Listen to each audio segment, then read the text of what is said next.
If you're a first-time buyer in Washington State and you think you're looking for a grant, you're already thinking about this wrong. There isn't just one program.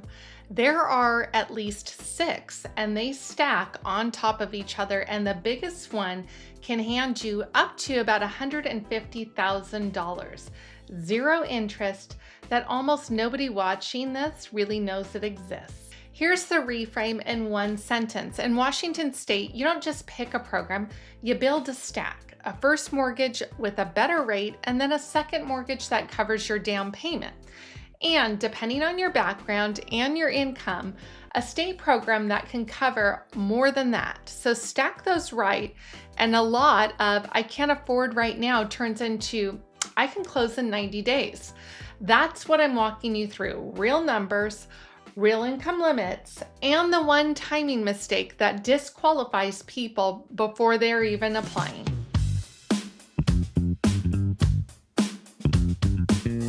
All right, so quick context so you know exactly who this is for and maybe who can stop this video right now.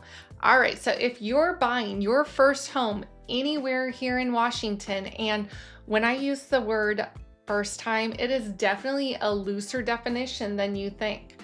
More on that in a sec, but this is the real playbook, not a lender's pitch for that one product they might offer. All right, so here's the common belief that I hear quite often. Either there's no real help here for buyers in this state, or there's only one flat grant everybody's heard of, and that's the whole conversation. Well, neither is really true here. Washington actually runs one of the more genuinely useful state housing finance systems in the country. The Washington State Housing Finance Commission, which is the WSHFC, and it's built specifically so programs out there layer on top of one another. Most loan officers mention one piece of it because that's what their shop is set up to kind of originate. But I'm not selling you on a loan here in this video, so I can show you the whole board on what you can ask about and see who offers it. Okay, so here's the plan today. I'm going to show you the stack. So what I mean by that, the first mortgage plus your down payment layer, and then how first-time buyer actually gets defined and what qualifies you.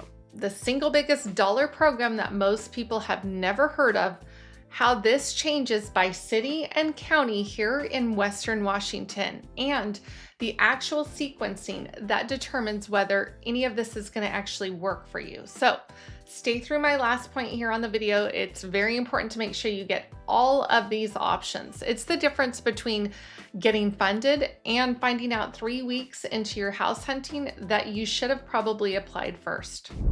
All right, so let's start with the piece that nobody actually is explaining correctly. These aren't competing programs that they have out there and you got to choose. These are designed to actually be used together. The base layer is the Home Advantage, and that's your first mortgage program through WSHFC that works with a conventional FHA, VA, or even the USDA loan, and it comes with a truly competitive, often below market interest rate. So income limit is about $215,000. WSHFC raised it from $180,000 back in September of 2025. And I want to be clear, this was never just a low income program to begin with. So a lot of buyers in our market here who assume they make too much actually can qualify. It does require a 5-hour home buyer education course, okay, which sounds like a hurdle, but it's actually genuinely very useful and usually done online, so you can do it in the evening. It's really not that big of a deal, and to save like that, definitely worth it.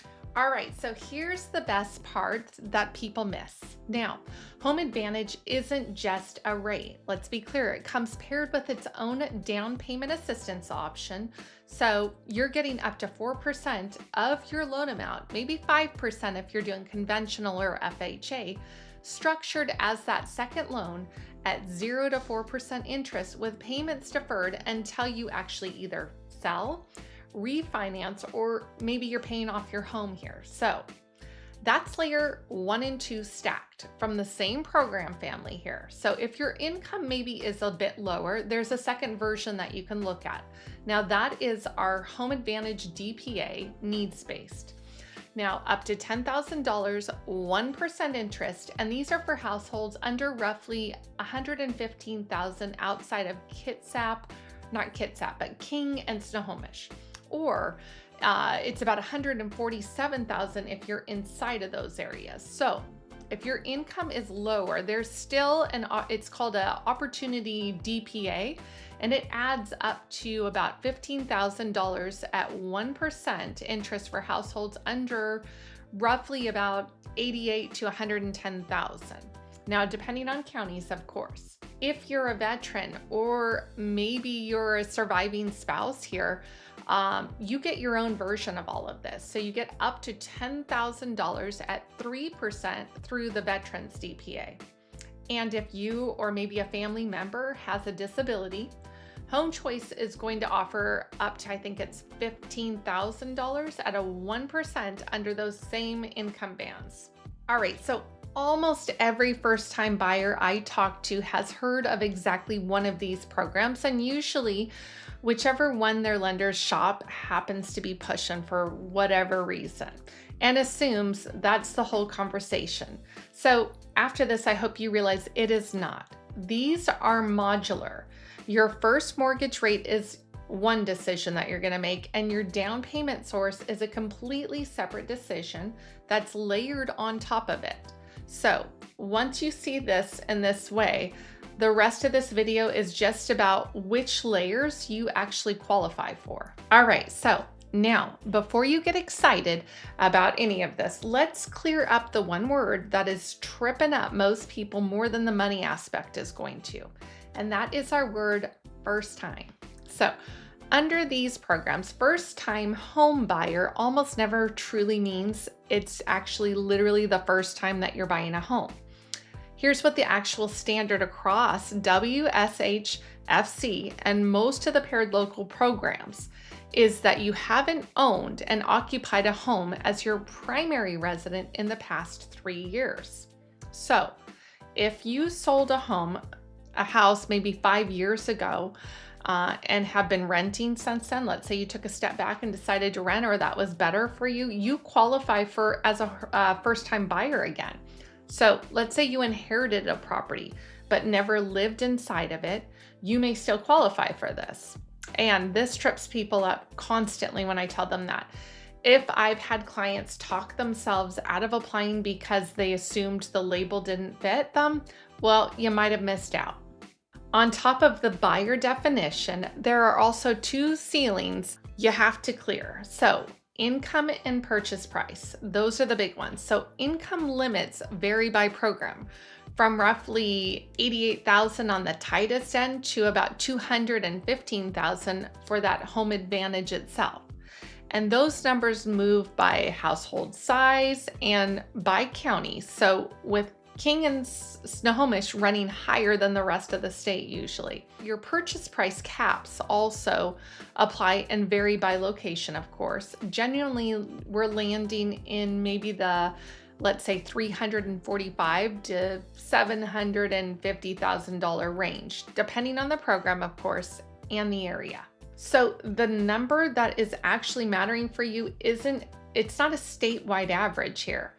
It's the specific limit for your household size and your specific county, which is why this is a run your numbers kind of scenario here.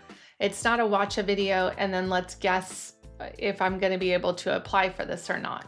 Most people self-select out before they even check, because first-time buyer program sounds like it's for someone younger, poor, or if it's someone that maybe is in a different situation than theirs. Now, the actual eligibility window is wider than the name applies.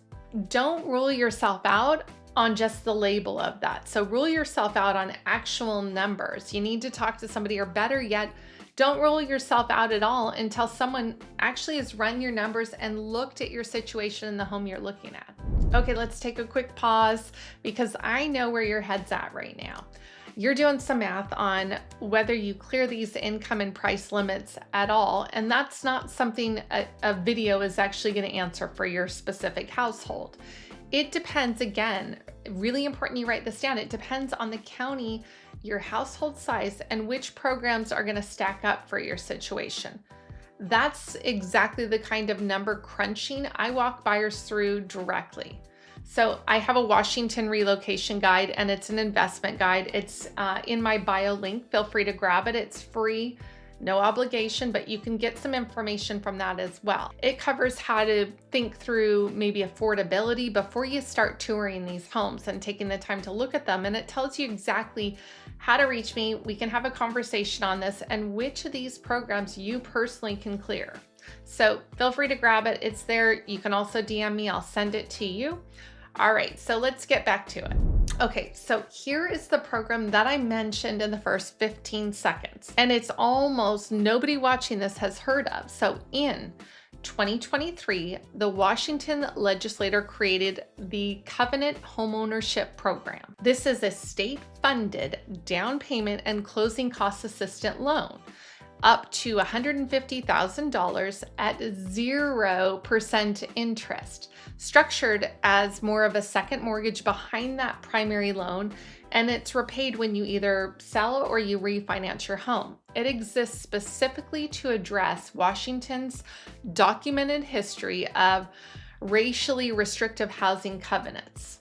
Now, the legal language that for decades explicitly barred certain racial groups from buying homes in specific neighborhoods across this state. So this program is the state's direct response to that history. And it's real. I've worked with clients with it. It funded money, and it's not some type of symbolic gesture. So here's the tough part. Eligibility has a specific structure. So I want you to listen closely here. If you or a parent or a grandparent, they must have lived in Washington before 1968. Write that down. And that person must belong to a group that is historically excluded from these covenants. So those groups would include if you're Black, if you're Hispanic, Indigenous, Native Hawaiian or Pacific Islander, or any similar group to that. That the act actually will define in their paperwork. You also need to meet those first-time buyer standards that we covered earlier, and your household income can't exceed 120% of the area median income for that county. So we need to look that up. So buyers at the lower end of that income range may have the full loan actually forgiven after 5 years of ownership. That's incredible. Here's the timing detail that is going to matter most. So listen here, as this process had to change earlier this year. So you can no longer apply after you found a house. So you can't do this afterwards. You now have to make sure to submit this full documentation and get placed on what's called a pre-reservation list before you start house hunting at all. So if you miss that step, you could lose access to this program completely. For the home that you actually really want to be able to have. So make sure to do this as step one. This is the single biggest dollar figure in this entire video. And it's also the one with the most narrowest, most specific eligibility. So it's not for everyone, and I'm not going to pretend otherwise. But if it applies to you or someone in your family, it could be the difference between maybe a down payment that you've stressed about and a down payment that's I just solved for you here. So who you're going to call, Washington Homeownership Hotline, or a commission trained lender that knows this. So ask, are you a commission trained lender? I can give you some, of course, and see if it's going to actually apply to you. The documentation first process means the sequencing here is not optional. You have to follow regulation, and it's definitely some work. Now, let's zoom into where you're actually buying, because the state programs are the floor here. Cities and the counties add their own layer on top of this, and it's not the same everywhere. So local programs come and they're based on funding, and that matters here almost more than anything else in this whole entire video. So the city of Tacoma ran its own down payment assistance program. up to $80,000 as a zero interest, and they did a 30-year deferred loan. It was built specifically to close a documented racial homeownership gap in our city. And as of right now, the program has committed all of its funding, and it's not accepting any new applications, which is a bit unfortunate. Now, I'm telling you that directly instead of pretending it's still open, because it's not right now. I've had other agents have their clients find out the hard way. They thought they were going to get this program, and about mid-search, that program they were counting on had already been spoken for and not available. So that kind of abruptly stopped them. And there's nothing like when you think you're about to buy a home and you got to go back to renting. That's the pattern here that I want you to understand with every single local program when you start to see these. So it's not just Tacoma that's had this happen, trust me. They run on a set that they've got this pot of money. They close when it's done. Trust me, when there's no more, it's over. And they sometimes reopen with new funding cycles for sure. But Pierce County has run its own down payment assistance program layered under the state framework. In Canton County, the ARC program, it covers down payment assistance for buyers in member cities like Bellevue, Bothell, Kirkland, and even Redmond. And outside the government programs entirely, credit unions actually run their own. So I know for sure that BECU, for example, they offer a first-time buyer grant, and that's going to be up to $8,000 with, you don't have to have any repayment required. Now that's going to be tied to a residency requirement, of course, which is worth checking regardless of what else you qualify for at this point. So none of this is something you should assume is an open base on a blog post, because a lot of the time those are from maybe 6 months ago. Make sure you're confirming current funding status before you start to build your home ownership. Like, I love this home. Build this around maybe some local programs by their names and make sure they're current. Now, here is the point that I'm really trying to tell you. The state layer, those are the ones that are the home advantage, the DPA options that I went over, and the covenant. This is the stable foundation that we're on right there. Now, the local layer is just your bonus round. So what we get out of that, it changes, of course. It's based on funding cycles and which city or county you're buying in. So that's exactly why just Googling it gets people outdated information all the time. Know the state stack cold, then check the local layer fresh right before you're about to act on buying something. All right, so here is the point that actually is going to determine whether anything that I've kind of talked about and walked you through is going to work for you. And it's the one most people are truly getting backwards. The instinct almost every first-time buyer has is to start, let's go tour homes. They fall in love with one and they figure out financing, right? With this stack, that order should be completely backwards, and it can cost you access to some of the biggest dollar amounts on the table. So Covenant requires documentation, remember, and pre-reservation before you shop. So that would be your step one, not shopping.